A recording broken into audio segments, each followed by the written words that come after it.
Alright, this is going to be a quick video, just going over a bunch of things that I think Halo Studios can do to help set itself apart from 343 and its questionable past, and establish a level of vote of confidence in the with the community. Things that can be changed in Halo Infinite that wouldn't take that much studio effort but would make an enormous difference for the community, and make Halo Infinite go from being mixed reviews and not necessarily a great enough game to keep the community hyped, to being something that people can't get enough of. So without further ado, I'll just get into it. These will be somewhat organized in easiest changes to hardest changes, but that's to the best of my ability. It's not a guarantee. Starting off, Firefight. Firefight is great, however, I must insist that King of the Hill is actually very much not benefiting it. And here's why. Basically, for all of these maps, you've got King of the Hill as the thing that's happening on it. And ultimately, that ends up boiling down to wherever there's a flat space with just a little bit of cover, but mostly just flat standing area, is mostly where the combat happens. Halo has long been praised and loved for having diverse and unique combat situations. However, the way that Firefight King of the Hill is set up just isn't capitalizing on that whatsoever. In spite of how unique the Covenant forces are, and how unique many of these maps are, the fact that you have to stand in a hill, and the fact that weapons and ammo are in short supply, but you're basically only going to do well if you're holding on to a DMR, and you have to kind of stay in a relatively flat area and wait for enemies to come to you. It's just not a very... It doesn't do much for the combat of the game and just the gameplay in general. It ends up being a little bit more boring, which wouldn't do. It's not great because, the whole reason Reach's Firefight excelled was because you had the massive variety and excitement of large campaign maps that had a lot of variety to them, and just being able to fight the Covenant in various different sort of ways, and with a lot of variety. And I think there are some easy ways to improve that. One of them, more modes. It's one thing to do King of the Hill, but you can't even see through the hill. The hill is only halfway opaque or transparent. So it's you can't see through the hill very well, unless I guess you choose a dark color for your enemy outlines or something. So it's hard to see outside of the hill, or inside the hill if you're outside of it.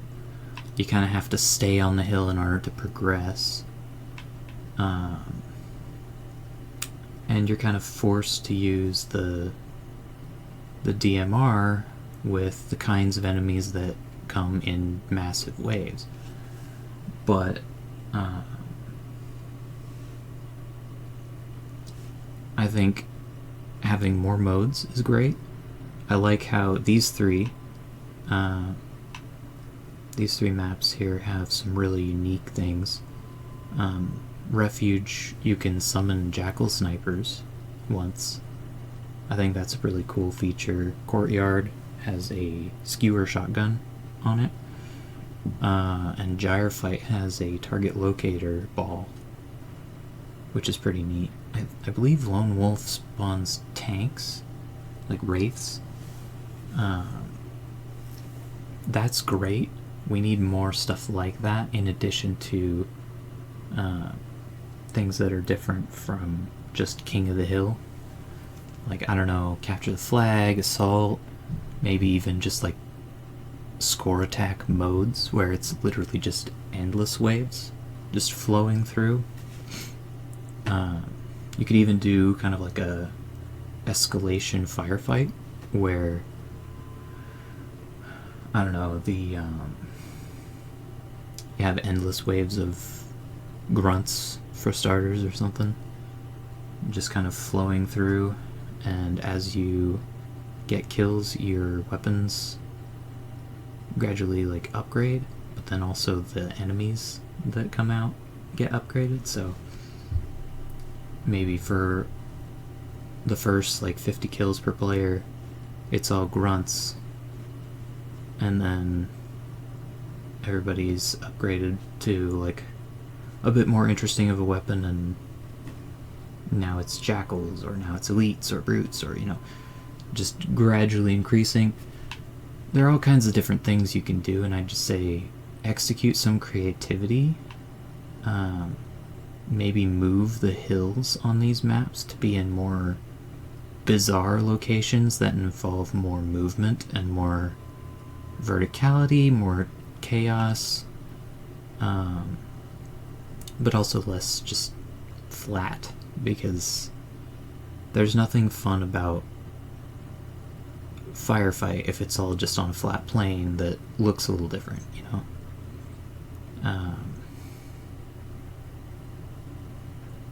Like, for example, Refuge here.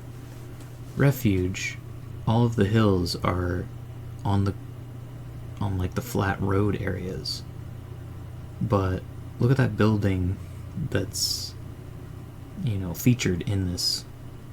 How interesting would it be if the hill was the entirety of the inside of that building? It's like filled with ramps and things, and the Covenant could come from various different spots, or the Banished, I should say. They could come from different directions. They could come from above, from the various bridges. Maybe even a lift could launch them over. And that would be far more dynamic and interesting, fighting Covenant all the way up and down that thing, or Banished, all the way up and down that building, rather than just on the ground next to it, which is what we get. Because I could see it being a way more fun time going up and down these crazy ramps, fighting Covenant, than, oh, they're a bunch down at the bottom, jumping down with, you know, guns blazing. But like the whole time still being in the hill and like contesting it, not being forced to be grounded, isolated. It's like completely opposite to the dynamic feel, the way it's currently set up. So I just say move the hills, add some more game mode variants, take some inspiration from what the community does. Community makes what they want, and they're a pretty good example of that. Especially, like, look at Halo Reach's Firefight and what other people made in it. On that note, the other thing I was going to suggest is simply take inspiration from like the popular modes throughout all of Halo's custom games history and add some custom games to multiplayer. Kind of like with the current thing going on, but just don't be worried about balance so much. Just add a bunch of the popular custom games like Speed Halo and Duck Hunt and all these kinds of crazy things. I saw someone doing like Ultimate Fiesta that was random guns and random ammo types, which was pretty cool looking, looked like a lot of fun. And yeah, I think adding more custom games to the multiplayer would really give more incentive to hop on and play, and would just give people more fun to be had in this instead of just competitive sweating. Because as it is right now, if I were to hop into, you know, pretty much any of these modes, aside from Firefight Normal, and I think Survive the Undead is probably pretty chill. I haven't played it in a bit, so I don't remember. Most of these I have to actually like try in order to make much progress. I'm not going to be able to just sit back and just kind of laugh it all off. It's not that kind of mode. It's not that kind of game. So custom games, very much that kind of thing. That would probably end up being in quick play. I know a few have been added to this, but I don't think enough of those have been added. But yeah, we've got a few. We've got Rock and Repulsors. Mini Slayer is interesting. Purple Rain, Kong Slayer. Kong Slayer is hilarious. Do more stuff like that. More. It's already very map-based, where every mode has like its own map roster. So I don't see any reason you can't just take stuff like Speed Halo, Duck Hunt, and Sumo, those kinds of modes that are like super popular in custom games, and just add them. Even if it's just the one map that they can show up on. Another thing, while I'm on the topic of multiplayer game modes and playlists, would be, I'd suggest a map cycle. Essentially, what I mean is,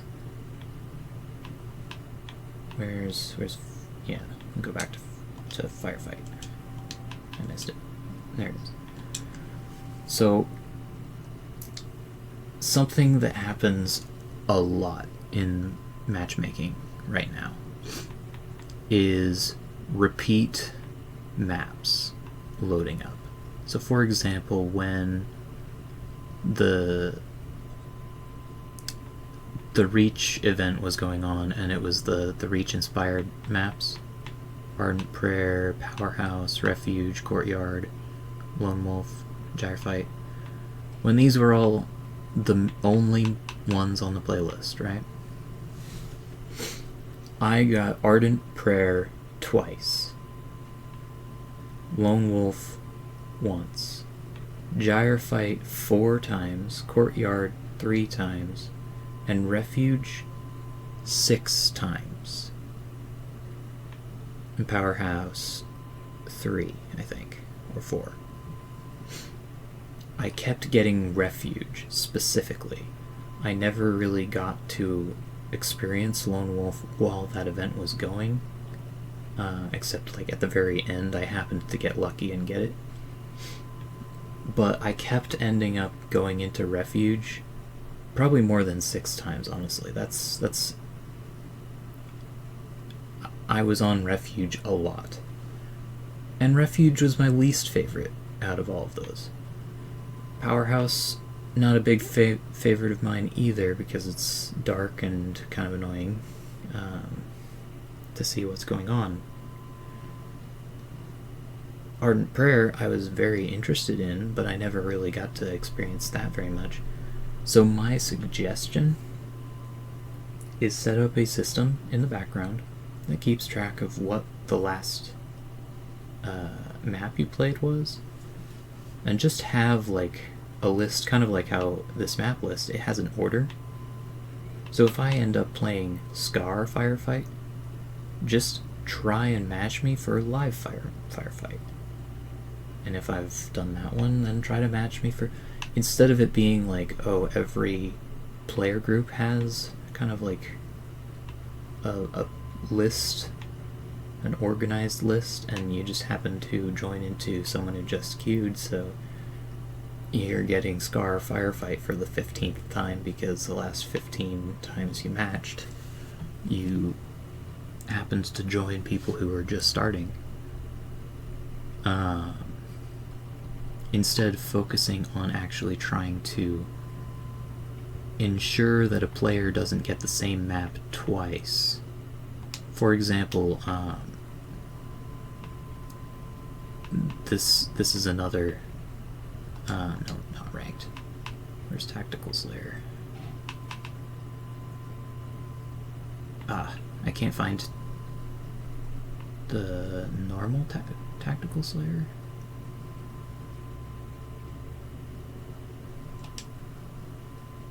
It's okay. This has the map.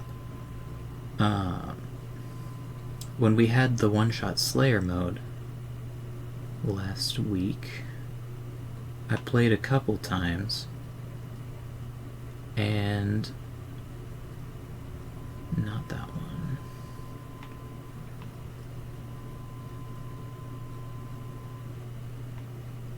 I forget which one, what it's called. I'm trying to see if I can find it. I think maybe it was the one that I was looking at there.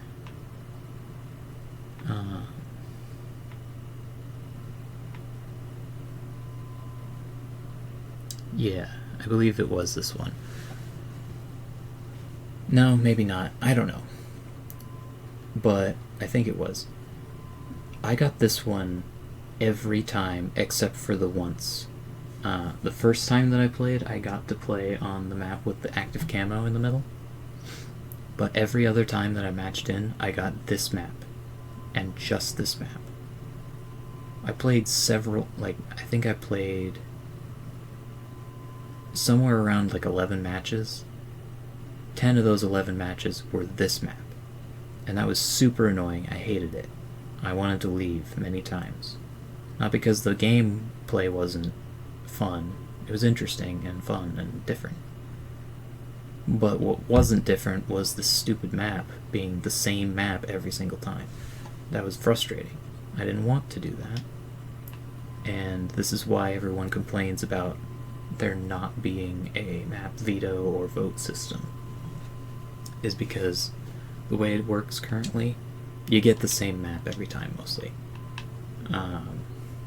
So my suggestion there would be set up a system that tries to ensure that someone doesn't play the same match over and over and over again, but instead tries to make sure that it's something different.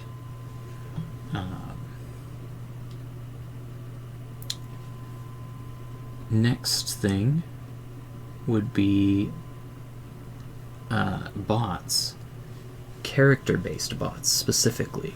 There are a lot of Spartans in lore that are very cool, and there are also bots in this game, but they're always 3-for-3 staff bots. But how cool would it be to be able to have bots join your game and it's Master Chief, or it's one of the members of Noble Team, or, you know, another Spartan from lore instead of just 343 some random name, you know, some random staff member. Like, it's great and all, but there are tons of Spartans in the Halo universe that, you know, all can be made in this customization. I mean, literally got all of these here. Like, just make these guys also bots. And Master Chief, you know.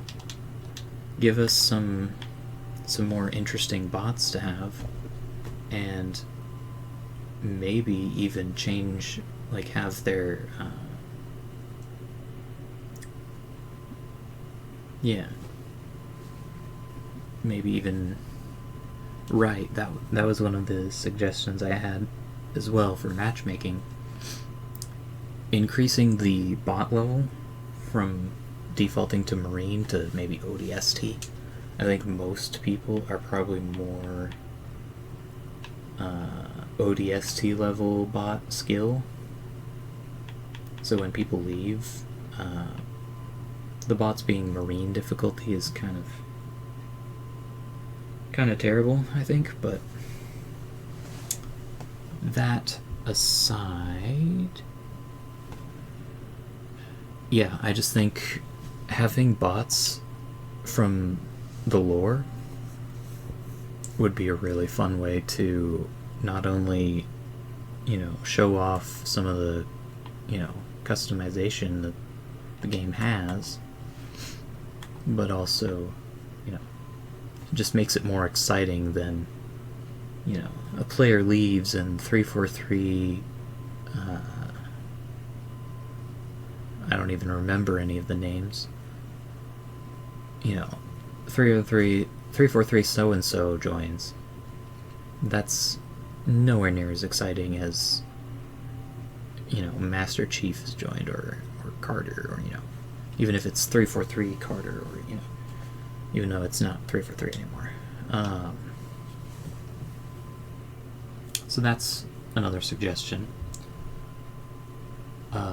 Additionally, in customs, one problem that I've had many times is if I want to make a new lobby,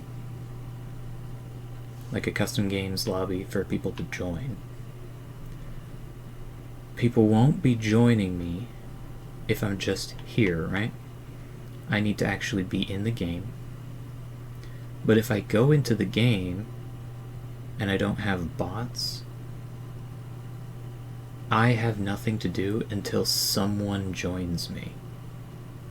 But if I add bots, then when people join me, I can't remove them because I have to add them in here.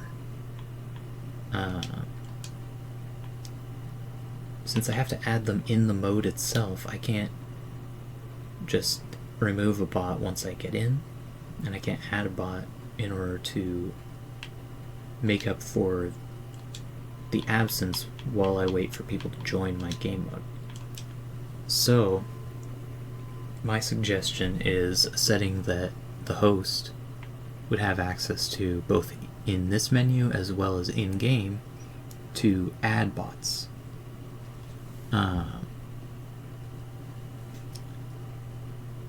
Especially going back to my character-based bot topic,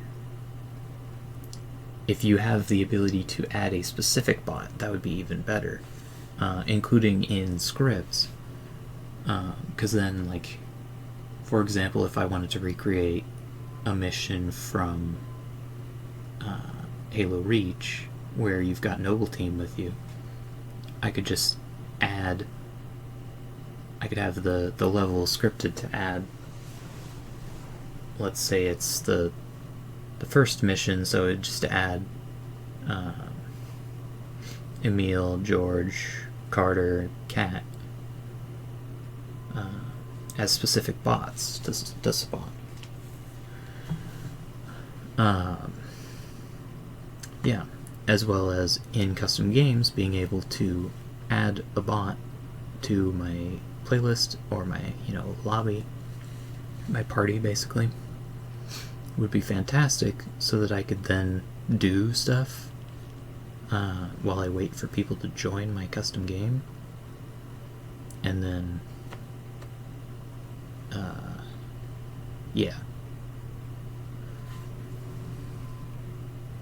and then remove them when people join. Another change, suggestion here, is outlines. Outlines are rather controversial in the game, and I can understand that as someone who's big on immersion. I don't really like having the outlines. I wouldn't say going back to red versus blue is necessarily the solution, though it would work for immersion. But I think the better solution is simply make it so you can choose not to have an enemy outline. As it is right now, you can get rid of the outline by setting the thickness to 0, like so. But then there are no outlines at all. Your teammates aren't outlined and your enemies aren't outlined. And then you can't tell the difference very well. The only way you know is by names above their heads and stuff. So my suggestion, just make it so we can turn off enemy outlines. So then it's super obvious that if we see an enemy without, or like a Spartan without an outline, they're an enemy. If we do see a Spartan with an outline, they're an ally. That would be much more favorable to immersion because, for one, enemies being outlined is kind of very gamey feeling. And honestly, friendlies being outlined is pretty gamey as well. However, it's much more it's easier to suspend belief on that one because it is a normal thing for heads-up displays to track your team, to make sure that you know where all of your people are. So it would make sense to have some way of keeping track of them. But outlining your enemy perfectly, not very immersive, and just, yeah. It'd be cool if you could just disable the outline on enemies without disabling outlines on allies as well. Next thing, there's a lot of stuff. Obviously, I have a job and therefore have bought stuff. However, a lot of people are not willing to spend money, real money, on games, and that is understandable, and the exchange is doing a great job at giving people ways to get stuff. However, my suggestion is to take it one more step and add a permanent one, kind of like this one, where it's just kind of stayed here for a while. But add one that will just stay forever. That is simply a conversion. Let's say this is just a suggestion. Obviously, this would be up to you guys to decide. However, my suggestion would be 1,000 Spartan points to buy 100 credits. Because here's the thing. We've got all of these operations and seasons filled with content that people would love to get, and new players, they're just not able to get anything from these unless they spend real money on it. Winter update is kind of the only thing, as well as like whatever the recent thing, and the exchange. Those are the only ways that new players can get content and can get like armor to wear in the game, in the free-to-play game. This is a big turn away for people. This makes a lot of people just no. A lot of people lose interest with that kind of thing. So my suggestion, just simply make a simple conversion, Spartan points to credits.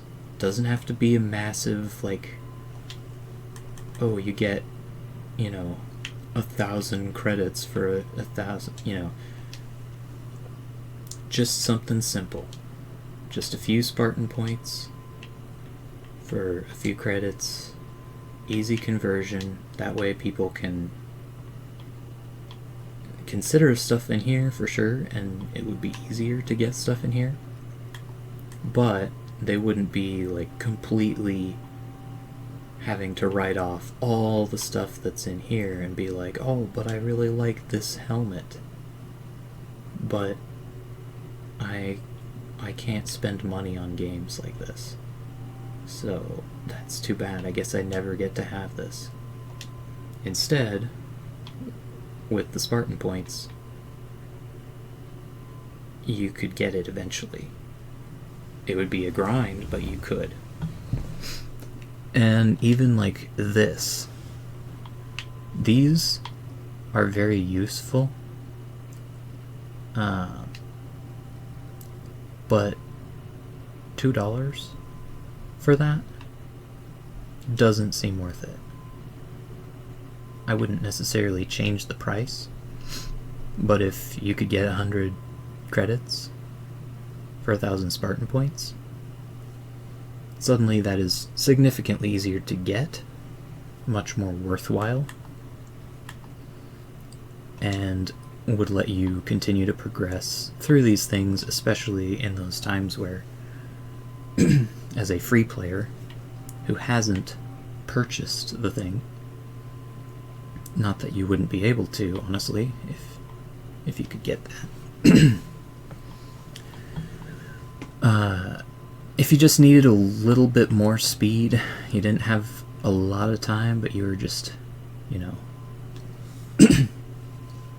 not quite up to the max rank, and it's like the end of the event, an XP boost would be great, challenge switchers, all of that is fantastic. Anyway, moving on. Yeah, I do believe that just a simple conversion, whatever value you deem right is up to you, but a way to turn Spartan points into credits would go a long way in making people love this game, because it would mean that all of these kinds of things that you see on the store would suddenly be an option for people that normally can't even bother considering them because they can't allow themselves to spend money on this game. And I can assure you, just like with the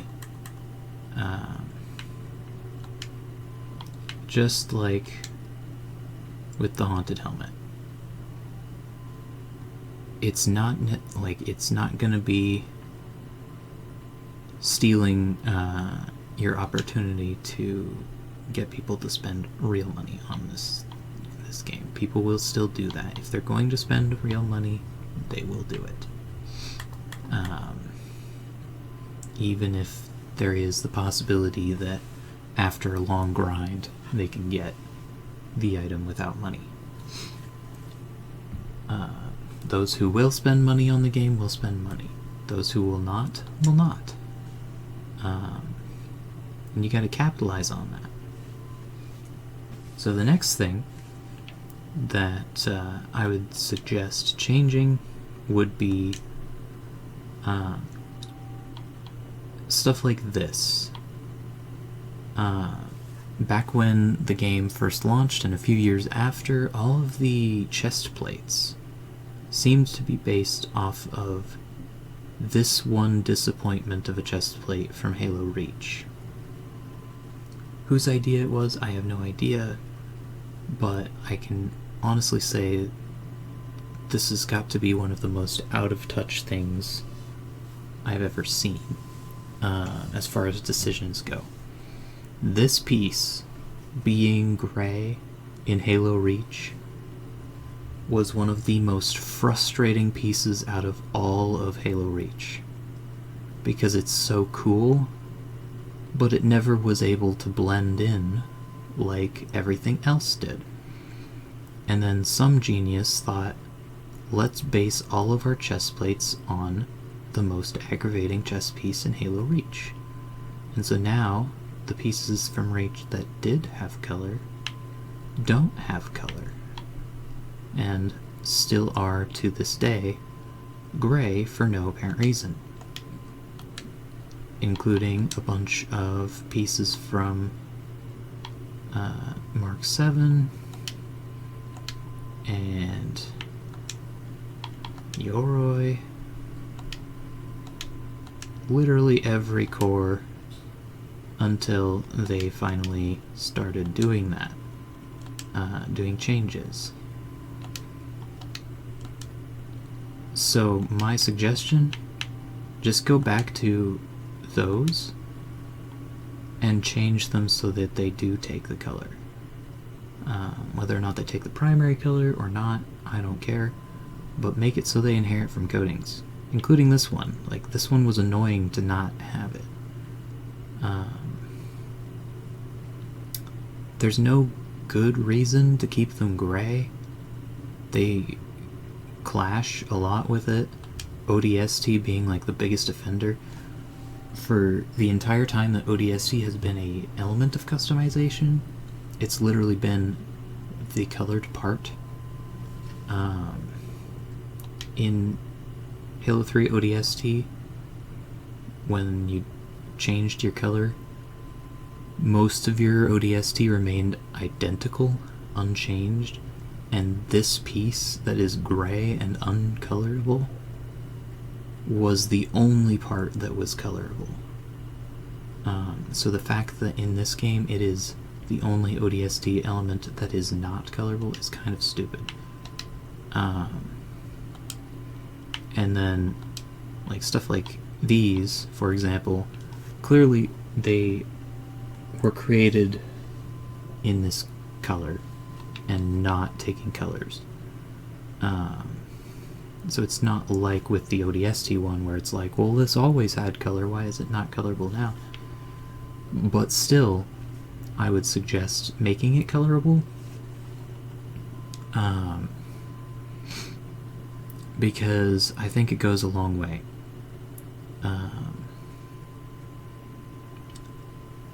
And the thing is that it just doesn't really benefit anyone to have it be like gray and not match anything else. And clearly that approach has been long since abandoned anyway, so why not bring all of these armor pieces up in value by catching them up, like bringing them back up to the standards of today, where they actually can take on colors from your coating, instead of just existing in some random color that nobody wants.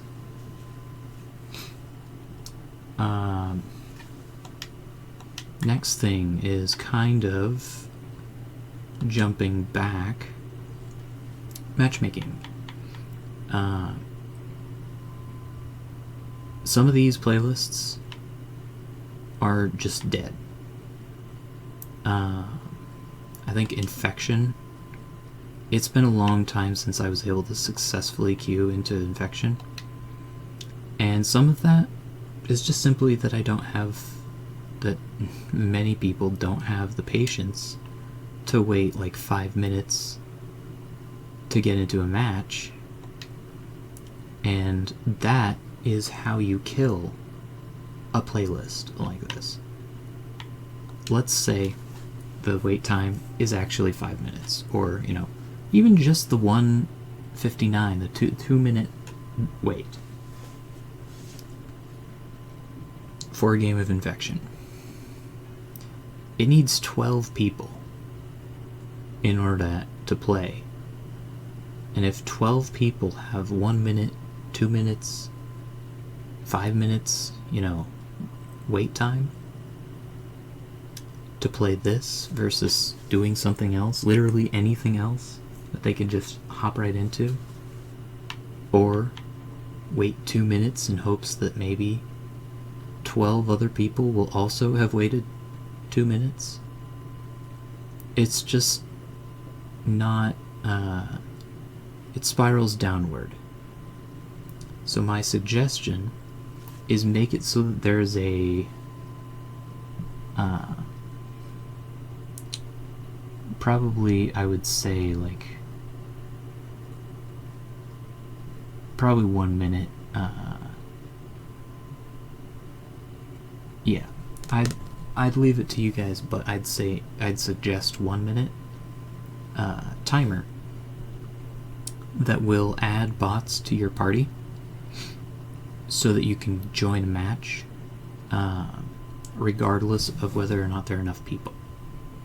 So essentially, even if I'm the only person playing Infection in the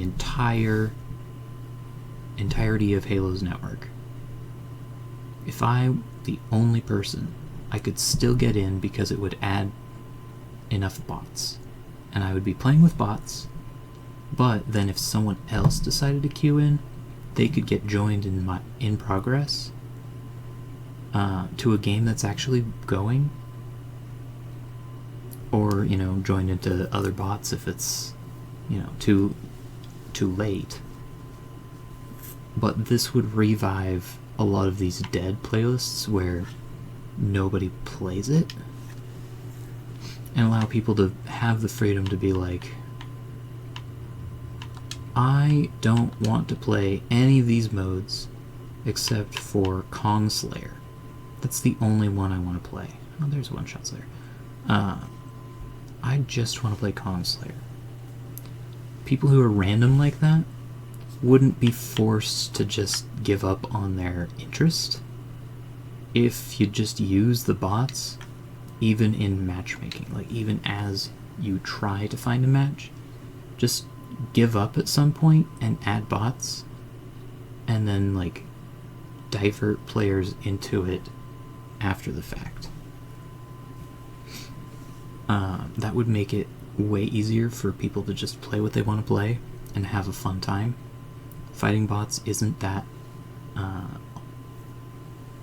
disappointing. The bots are very well done. I think they do need to still be able to drive vehicles, but other than that, the bots are pretty good, and I think that would be a very effective way to revive this game. Just automatically adding bots. Easy peasy.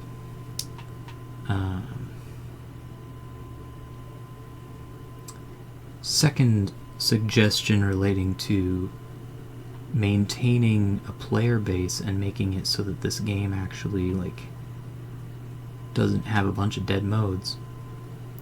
Party people up automatically, or at least give people a prompt to party up. Instead of, if I play a game of Infection, let's even assume that my auto adding bots thing is a thing, and 2 other players happen to join my session while it's going. Instead of immediately when the game's over just sending us all our own ways, at the end, just give us all the option to say whether to decide if we want to party up or not. You've got a party system. The game has a party system. Just make a way to just join someone you previously played with. Whoever hits it first is party leader, or maybe there should be a different system, like whoever's session, they joined, whoever first created the session or something. I don't know. Just have a way of defining who's party leader, and then prompt the party leader with an option to, do you want people to join you? If they say no, then it'll just pick the next candidate for a party leader. If they say yes, then everyone, when they hit yes, I want to stay, they'll just join them. And then you'll have a party, and then when you hit play, you don't have to queue up with a bunch of bots again and hope that maybe the 2 or 3 players playing the playlist will show up in your lobby again. They'll already be there. And then if there are a couple more people who join, or who decide to matchmake, they'll get in too, eventually, and eventually you'll have yourself a full lobby of people playing the game together, and that'll add a social side to it. You could become friends because you all happen to like Infection. So, I know a lot of people complain about the lack of a pre-game and post-game lobbies, but this is the easy way to achieve that effect without having to add a whole new bunch of stuff. Literally just one prompt and a system to decide who gets to be party leader. And text that changes depending on if you are a party leader or not. Or even just ignore that side of it. Don't tell anyone whether or not they're a party leader. Just have the prompt that comes up be, do you want to continue playing with these players? Yes or no? And figure out who's party leader based off of that. Very simple. Halo 3 did it that way, and it was fantastic. Another suggestion, also taking inspiration from Halo 3 and the massive success that it was. Lower the skill-based matchmaking's standard. I'm not saying to get rid of it. I'm not complaining like most people are about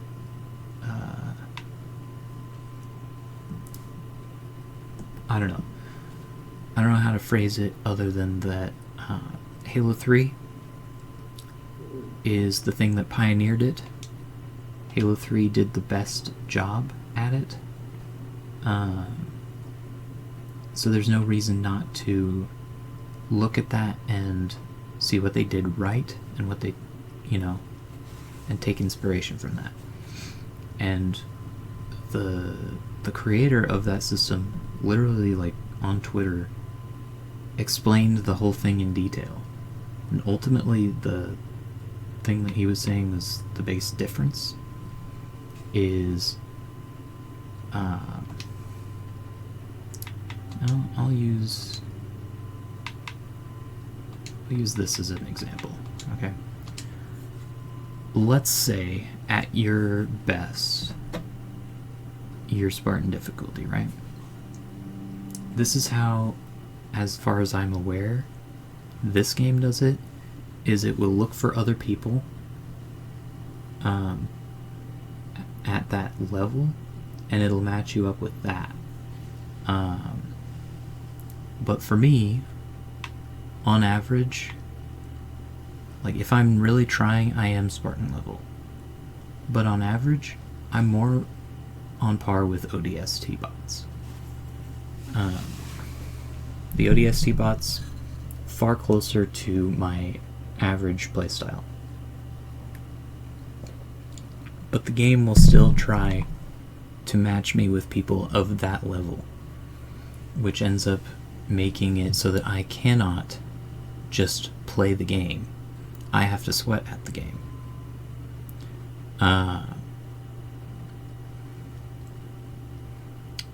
So all that you have to do is shift what is what it's matching for.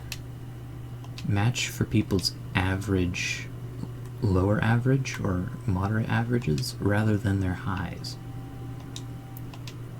I might be Spartan when I really try, but I'm not really trying most of the time, and most of the time I'm not very good at this game, and I don't want to take it that seriously. A lot of people are in the same boat. That's what we mean when we say we're casual players, and that a lot of the game's community is casual, is that we're just coming back from work wanting to just sit back and relax and enjoy some Halo. Ranked? Go ahead, go crazy, make it hard, like focus on making sure everyone has to sweat.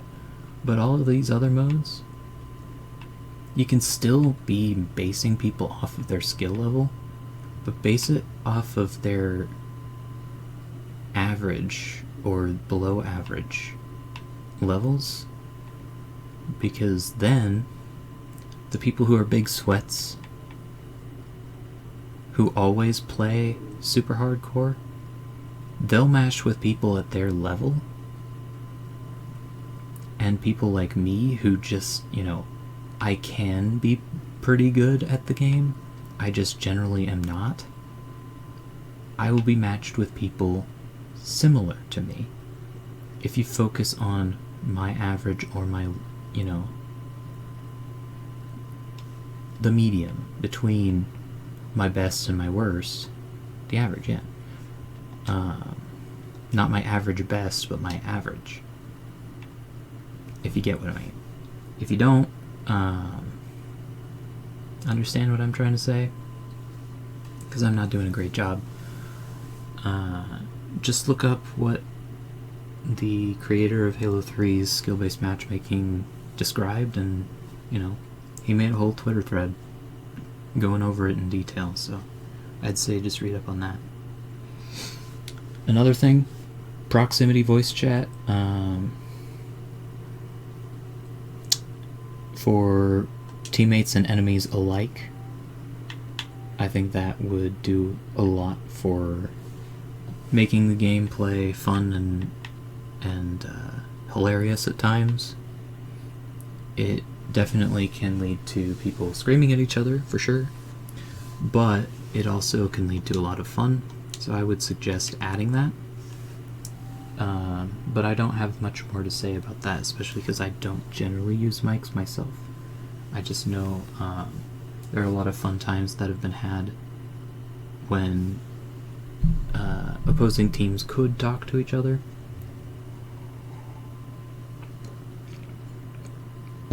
And no reason not to put that out there,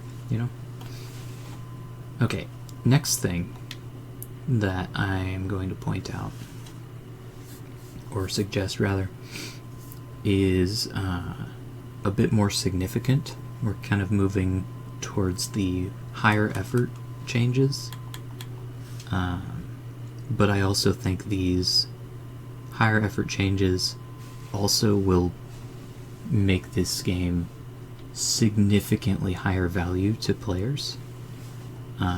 So they're definitely still worth considering. The first one of those things, offline mode. As it stands, this game does not exist offline. You cannot play Halo Infinite offline.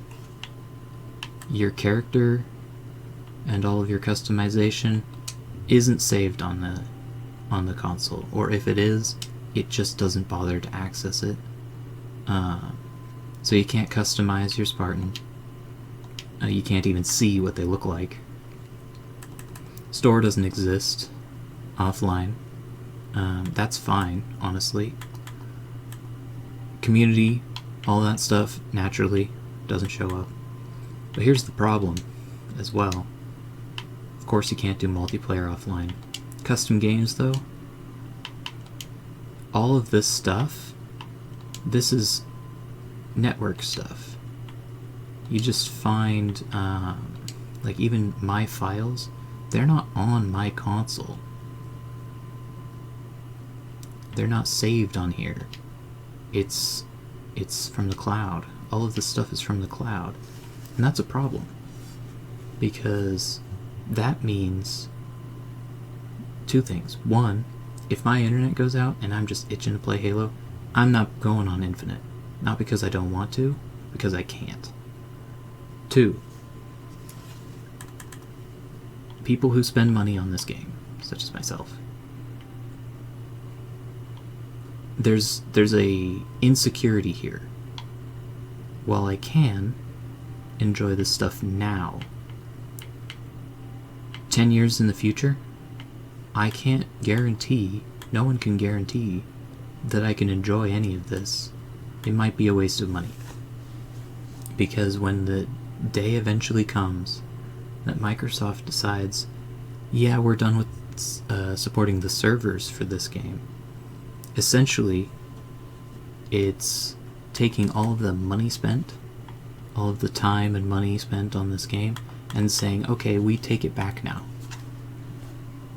That's not great. That is actually absolutely terrible.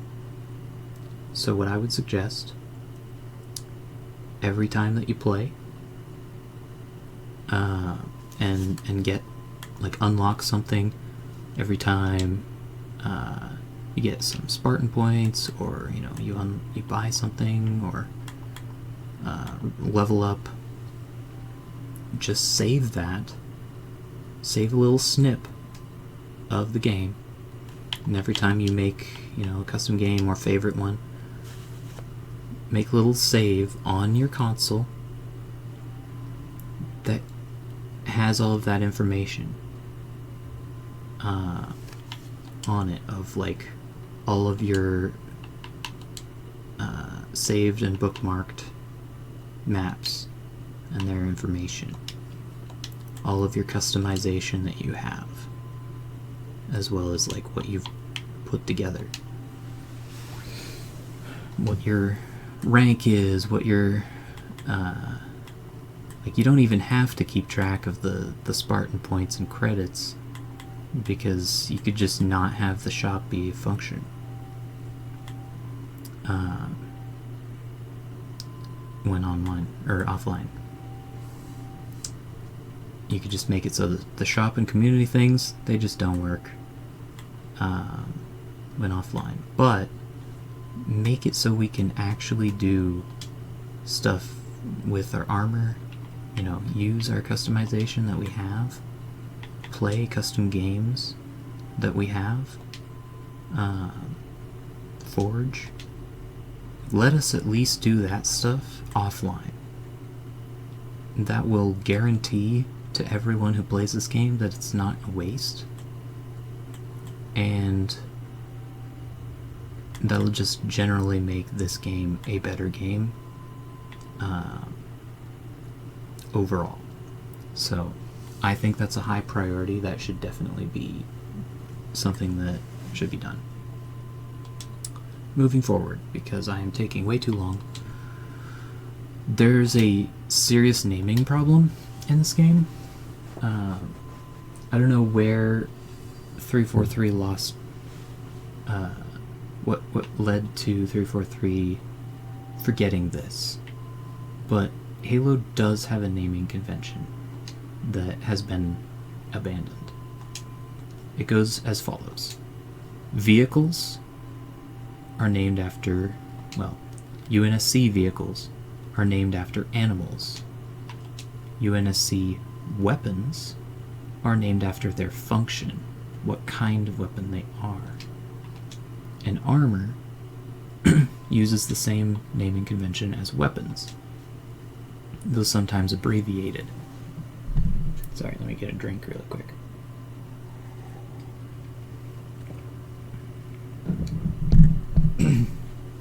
However, at some point,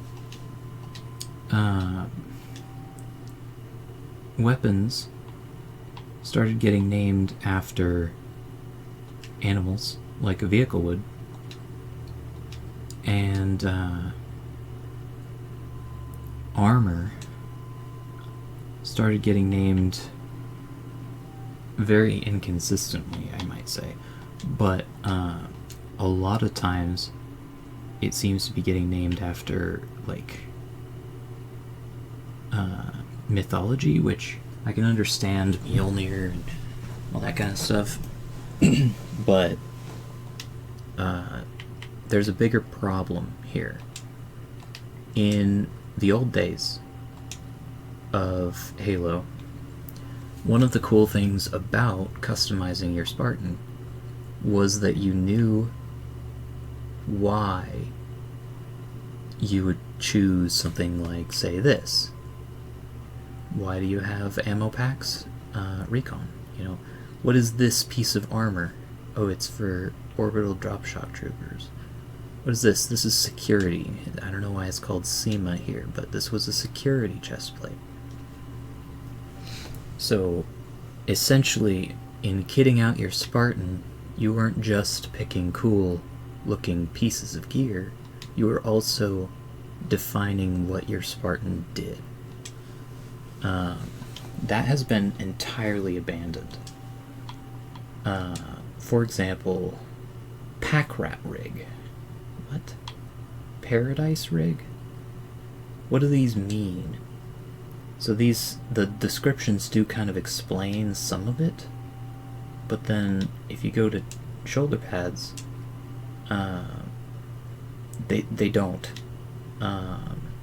In fact, a lot of them just say supplemental deltoid shoulder armor as far as shoulders go.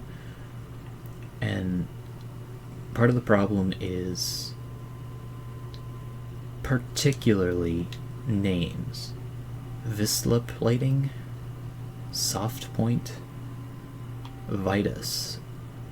There are tons of names in this game for armor that are neither memorable nor explanatory on like what they would be used for. And my suggestion is just have someone, you know, have people go through this armor, maybe even like set up a poll in the community or like a community event to go through all of this stuff and rename it based off of its function. Why would a Spartan have this? Why would a Spartan have this? You know, just go through all of these armor pieces that have strange, unmemorable, clear names. Some of these just have stupid names like this, high-tech shoulder plate, as if spelling it H-I-T-E-K takes away the lack of originality in the naming choice. High-tech shoulder plate. Really. It doesn't even look that high-tech. But, like, you can't get away with calling it high-tech shoulder plate and expect people not to realize that you're saying high-tech. And the pun doesn't make it cool. It just makes it weird. And then a bunch of these, they don't even have their proper name. Like, does it need to be SAP/SEC? Why can't it just be security? Or Gen 1 security or something like that? Ursapad? What? How does this relate to bears? Why does it relate to bears? Segmented pauldron, that's like one of the best names I've seen on here. Because yes, that is a segmented pauldron. Best friend, why? I mean, yeah, knife, yay. But you could call it like CQB or something, I don't know. The naming conventions are dumb, they aren't memorable. People can talk about things when they know what they're called. So if you want people talking about your game, you have to have a naming convention that lets people talk about it. If you don't remember what anything's called, you won't talk to people about it, because what are you gonna say? Oh, I like, they added these new shoulder pads that they look cool. They're like slopey. What do you know, you can't tell someone about something in this game because you don't know what anything's called, and it's not based off of a function or anything. It just exists most of the time. Like Celox here. This is the Scout helmet. Just call it Scout.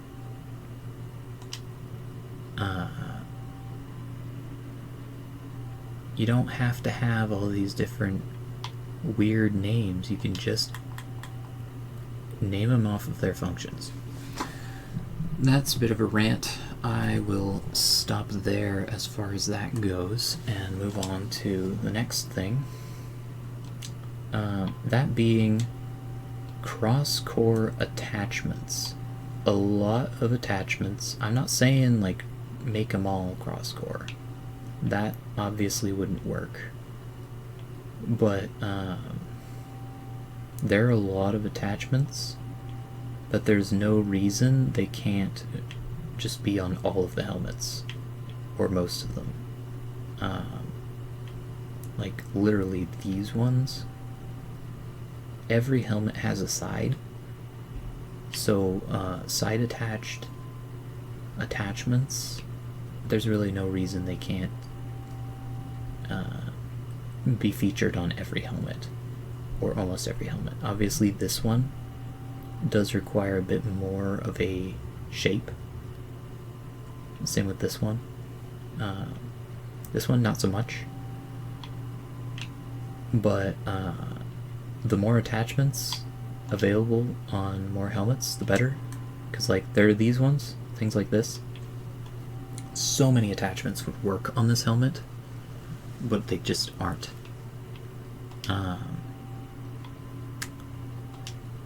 And same with this, you know. Just add more cross compatibility. There's not really much reason not to. And it would go a long way in helping that. Here's the thing. The helmet is the identifier of the look.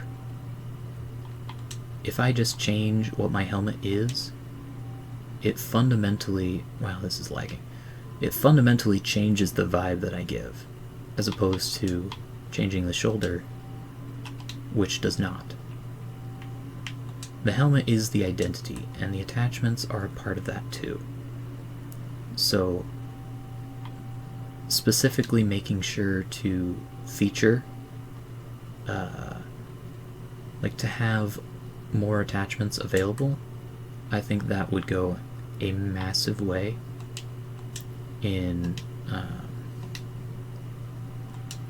making it so that people can actually enjoy the customization that they get. Because unlike me, a lot of people won't have that much. I have a lot. So I have a lot of options here, but most people don't. But then they'll have like a helmet they like that does have an option, but they just don't have that option. But meanwhile, they've got their Mark 5B with, you know, a couple of these or whatever. And there's a lot of options, but they're not accessible in everything. And the best way to make your game feel more complete is if you just stop limiting them for no reason and give them more widespread use. Furthermore, gloves, as far as I'm aware, there is not really much of a reason not to have gloves be entirely cross-core. I may be wrong, but it doesn't seem like there's actually any difference between how the hand is attached to the wrist armor. As far as I'm aware, the gloves work as different models that are just appended after the wrist of the body. So,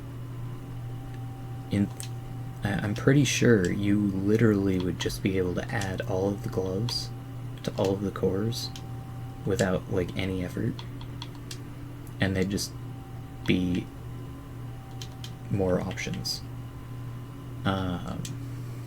Same goes with the knees, but even more clearly. All the knees are shaped the same. They attach the same. I don't see why you couldn't just make it so that all cores have all knees. And some people would go and say, but there's but that's less immersive, or that's, people can make weird stuff. Here's the thing, alright? This game already can make really bizarre things, alright? I don't know what people are talking about when they say cross-core makes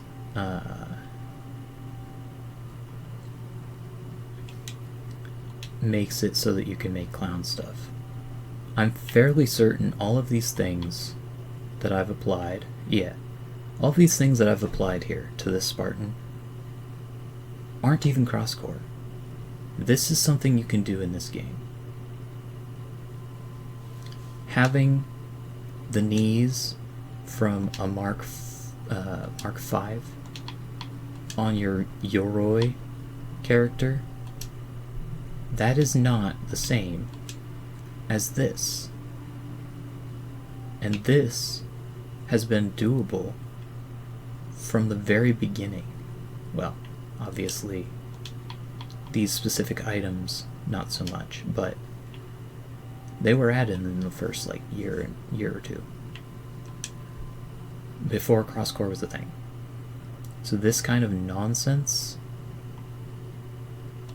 has always been here. So it's not really an excuse not to do cross-core gloves and not to do cross-core knees, because it might look goofy.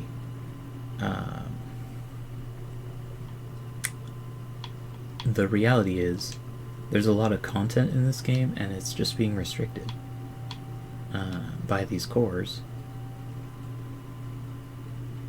And you can make a lot more freedom for a lot of players if you just add them to these other things. Give us more knee options, give us more glove options from the other cores. You don't have to add any new content there, just move it around. Honestly, hips most likely would work that way too. A lot of things are the same shape here. I would even say there are a lot of chest options. Like, for example, ODST, again. This ODST chest plate, there's no reason it couldn't fit on literally every core.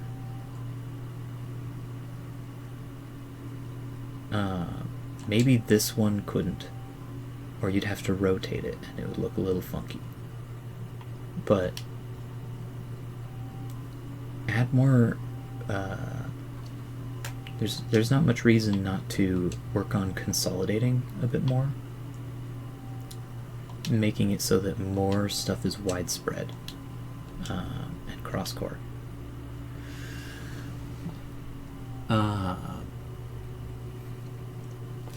Next thing. So, next idea is utility, based on the utility armor, hip armor, and maybe wrists, but I don't know if wrists would really work. Just a sec, let me get the Spartan to look a little bit less clowny now. I think I made my point well enough.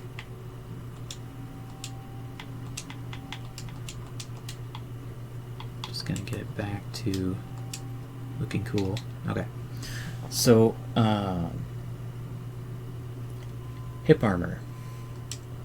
Aside from things like the belts, which obviously this wouldn't work on, I think there should just be a simple option to mirror or flip the side. Obviously, with stuff like this, it might kind of clip with the weapons on the right hip when they're stowed, but I can almost guarantee nobody cares. Recently, there have been a lot more things like this. This is the Achilles hip armor. It's only on one side, but it's mirroring how the Achilles armor was in Halo 5 and how its hip armor was shaped. It would be cool to be able to have this on both sides, and I don't think it would interfere that much with the look of a character when they had a weapon holstered on their hip, if there was one on the other side. Additionally, stuff like this, it would be kind of cool if you could just tell it to be on the other side. But most importantly, my point is making it so these kinds of things can, like, you just have an option, maybe a button prompt or something that you can do in one of these menus, to just tell it to mirror and have both sides. Wouldn't have to do that much, I don't think.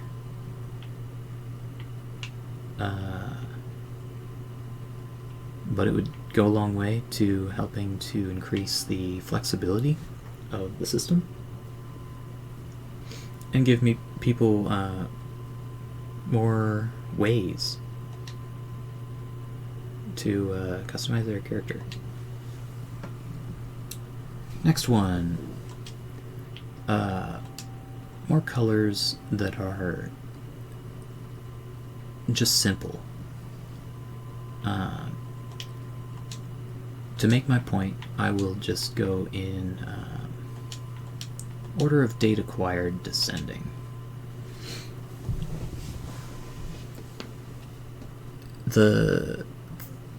One of the issues that I have with the coding system, and I know a lot of people feel the same way, is stuff like what I've got here is exactly the kind of thing that people like. I mean, people are literally have been begging for Cadet White as an example of something. And Halo's always had more simple color blocking like this. But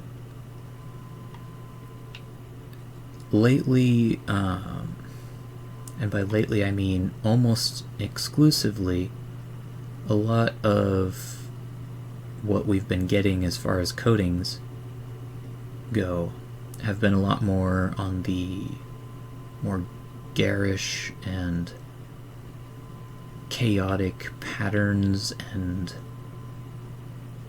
using the coding system to the best of its, like, to its extremes. But the thing is that this is not what people are after. Like, do you really think people want this more than something like this? Because people are more after stuff like this than this. Who's going to use this unironically? Nobody. But these are good. Camos are pretty good too. But like, a lot of what we get are a bunch of really weird and exotic things that aren't really that versatile. Naturally, I don't spend money on the stuff that doesn't look good, so a lot of the things I'm scrolling through now are during a time where things were a bit more simple and good. But there have just been a lot of really weird ones, and not a lot of stuff like this, where it's just a cool look, you know?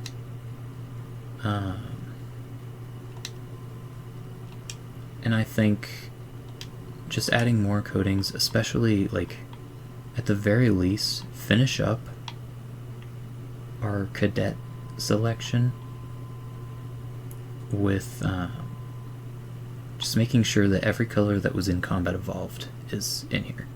I'd say that's a good start. Give us cadet colors for every color in Combat Evolved. Furthermore, I must ask why it is that the cadet armor is like the grittiest looking armor.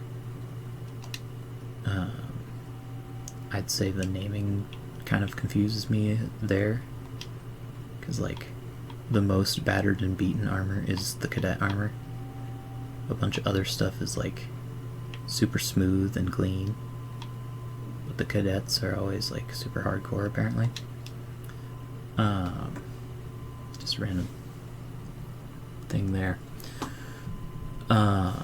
Next, Covenant stuff. I think the Covenant and Banished stuff should be added to the vehicle and weapon options, and just given access to all of these coatings. Because here's the thing. You use Covenant weapons a lot in this game. Why not let the... This is the point. Or this is the thing. I can understand that the idea is supposed to be that the UNSC, you know, you're a UNSC Spartan, and this is like your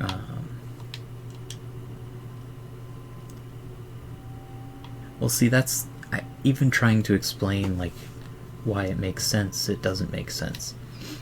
If this is all standard issue equipment, why can you customize it?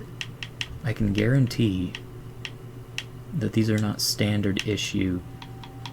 This is not a standard issue assault rifle. Neither is this. Like, that's not standard issue. That is my customization option that I've made. Are you telling me that a Spartan literally could never just grab a gun off the battlefield and then bring it back? And like, even if these are supposed to always be simulations, we've got maps, like a ton of maps that have Covenant weapons or Banished weapons on the field. Even Forerunner weapons and stuff on the map. So we can have simulations of those things being around, but we can't like have our own personal thing. Going even further, I could point back to Halo 4, where you could set up your loadout with Covenant and Forerunner tech, and that was the origin of the whole, like, this is all in lore, this is combat sims that are happening, thing started. So there's not really any good reason to exclude all of those from this stuff. Even with like campaign variants, when you get the campaign variant of, say, the assault rifle, you still get your coding and model and all of that stuff applied to the campaign variant. It's not separated. It's not distinguished. So there's not really, that's not even an excuse to keep those out. But how cool would it be to be able to, I don't know, have a Covenant colored coating here and put that on a ghost. Instead of always being in a red ghost, you could be in purple ghost, or black ghost, or blue ghost, you know? Give us that kind of freedom, people are going to be all over it. I can promise that. That would make a lot of people come back even just for that.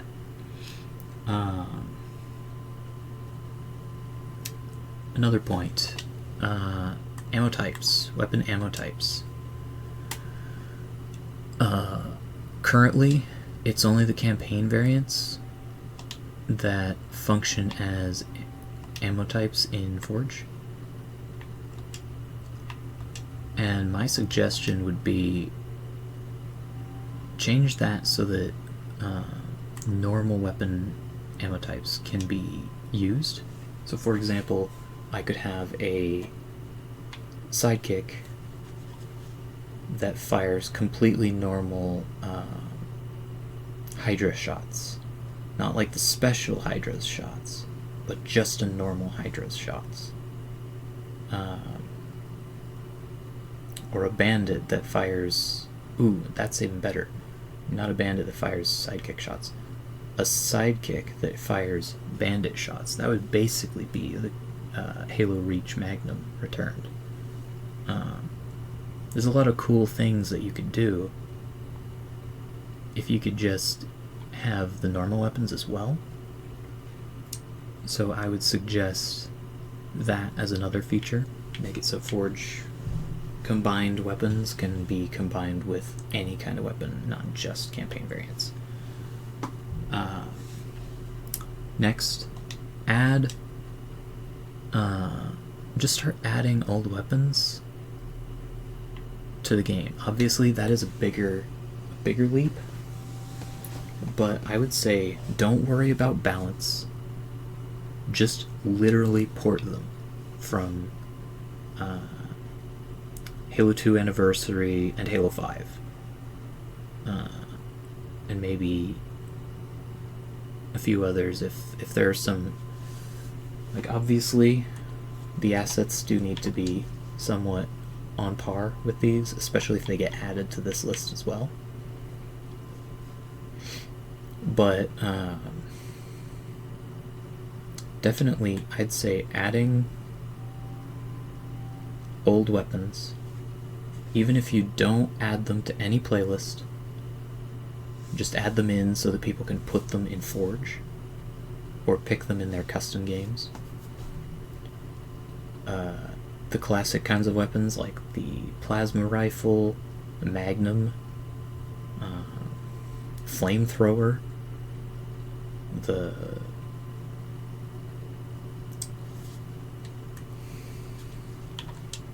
carbine, a whole bunch of the classic weapons, even some of the really interesting ones from 343 era, like the scattershot.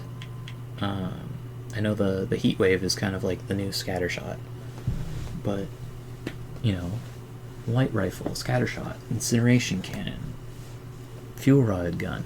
There's so many fun weapons that just aren't in this game that most likely wouldn't be that difficult to port over, even if you could even just use the same animations as the weapons that already exist in this game.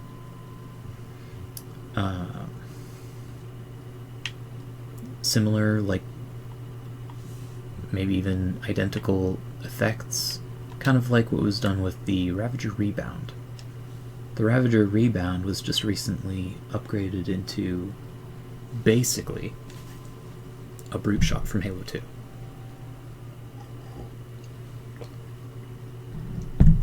Functionally, it's a brute shot from Halo 2. I would say going the extra mile and just using assets from Halo 2 Anniversary and Halo 5. Add what you can. Don't worry about making it perfect. I can promise nobody in the Halo community cares that much that it be perfect that they would rather it wasn't in the game. And if you don't add it to like all of the multiplayer maps, then it won't even impact the balance of the game. What it will impact is custom games, and will let people have a blast with it. And like all of the variants from Halo 5 as well, like Prophet's Bane. Prophet's Bane was such a cool sword. No reason we couldn't have the Prophet's Bane sword in this game. And then with the weapon combining, I know one thing that I always loved to do with Prophet's Bane in Halo 5 with the weapon combining was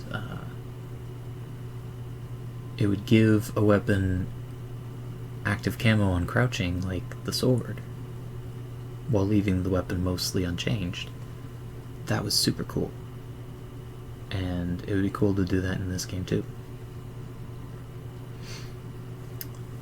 So yeah, I'd just say add old stuff too. Like port weapons over. Without worrying about balance. Just do it. And I can promise you that'll bring people swarming back to Halo Infinite. And it'll make that custom games browser. See how it's like barely 3 pages. This would 100% be like doubled, if not tripled, after new weapons were added. People have been dying for new weapons. Adding old weapons that everyone loves would be a massive step forward. Almost done. Gamemode scripts, that's my next thing. This one's pretty simple, but also more complicated, less likely to be able to be done. But I would suggest, if it's possible, to right here at the bottom, after the game mode's exclusive thing, just add a script from Forge and let you do Forge scripting. Just the one script brain, essentially. But give us like a little bit of scripting we can do to a game mode, because a lot of fun modes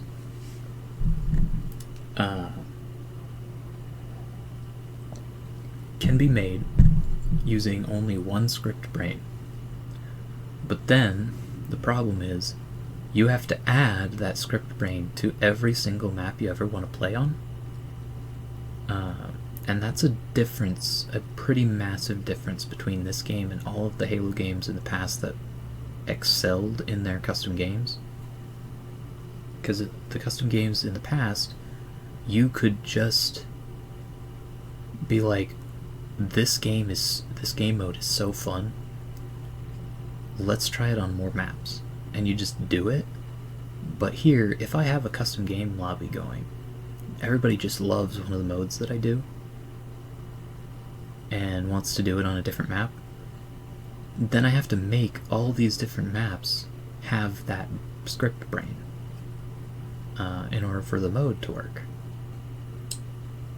But that won't be the case if you give us access to a script brain in here, that we can just go down past Slayer here to script brain or script or whatever, and then do an editor just like in Forge with Forge's script brains, and just, you know, program something.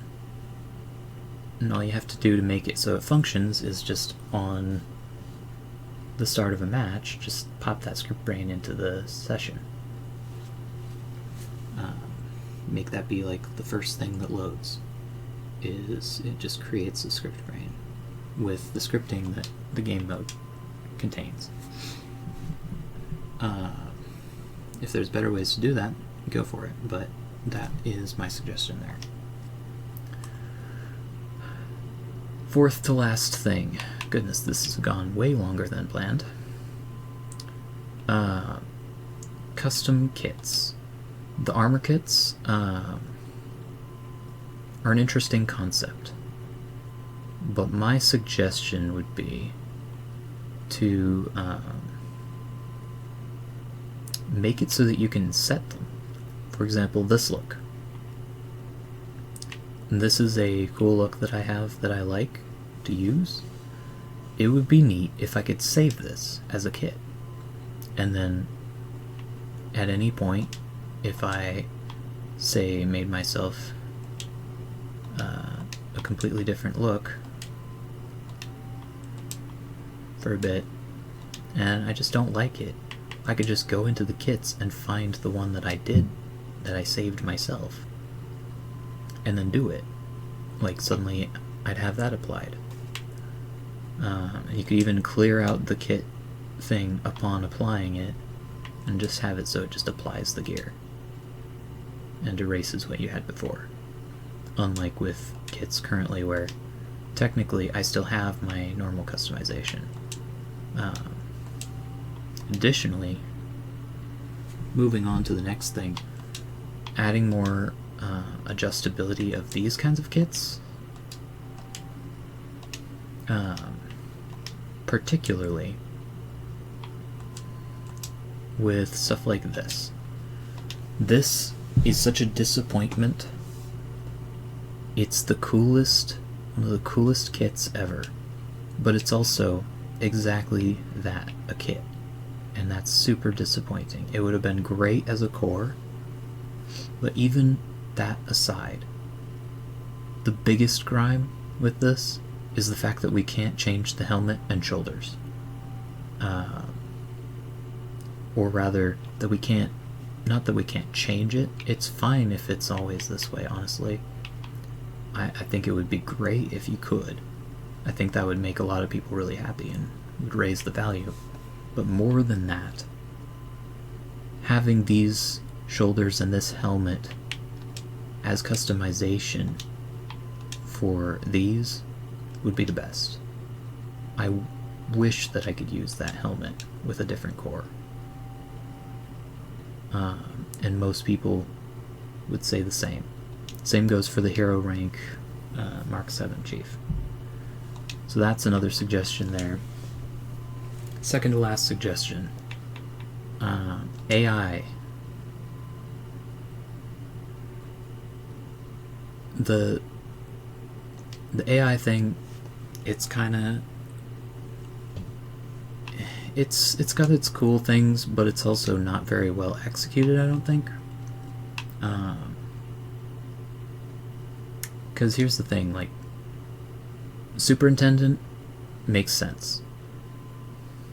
And these are all clearly based on the Superintendent.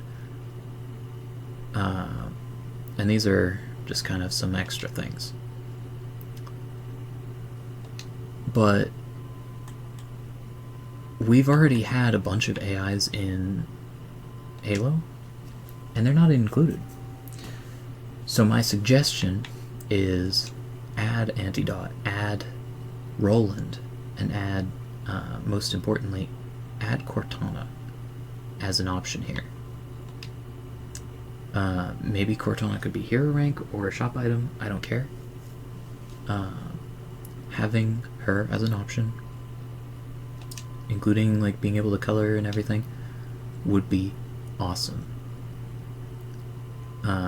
Especially if you included the different versions of her shown in the gameplay. Like, there's the classic style, there's the weapon, and there's the reclamation version all in this game, I believe. So I would suggest adding those, because they're, you know, they're a better use of the AI system, not just being exclusively the superintendent. As much as I love the superintendent, it would be cool to have more options that weren't just random style of voice and voice, you know? Next suggestion and final one, Halo 3 stuff. Obviously this is a step further away from being an easy, fast improvement, but I think it's well worth it. There are very few Halo 3 versions of anything in this game. In fact, I don't think there are any Halo 3 versions of anything in this game. This is Halo Reach, this is Halo Reach. Just about everything that existed in Halo 3 is here, but in Halo Reach form, or not at all. And Halo 3 is like one of the most beloved games, so I would suggest Halo 3, Mark 6 Armor Core, and Halo 3 Armor as like a really good step to go to. There are a couple more quick suggestions I think I'm going to make just because I thought of them. One of them being add some emblems that are based off of the lore and off of like cool stuff, like hero rank. Give hero rank people Master Chief's 117 emblem. Give us an actual UNSC emblem that we can put on our Spartans, as well as like an Oni symbol. It's kind of absurd that we don't have a UNSC or Oni emblem anywhere.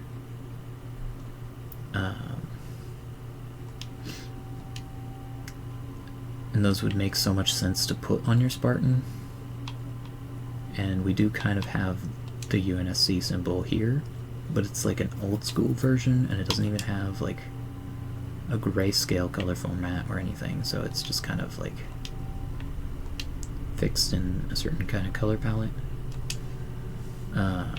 Body type system, I think specifically body type 1 needs some adjustments to be a little bit less broad-shouldered and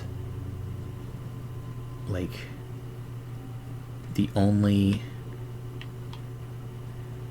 it's just kind of like you get a narrower waist, but like that doesn't really make sense. Have you even seen a person who looked like this? I don't think you have.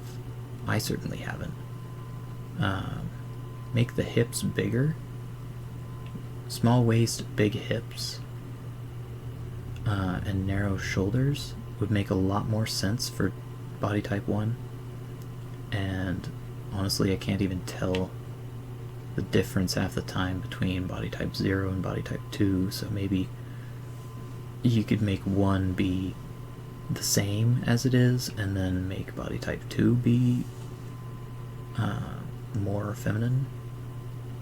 But as it is right now, the androgyny is kind of leaving women out, which is kind of dumb. And this body type just doesn't even make sense. It's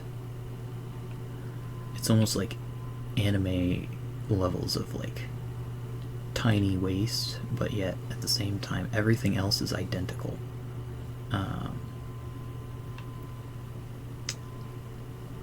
And I don't think you'd have to change that much to just make the hips bigger while the waist is not like bigger but smaller.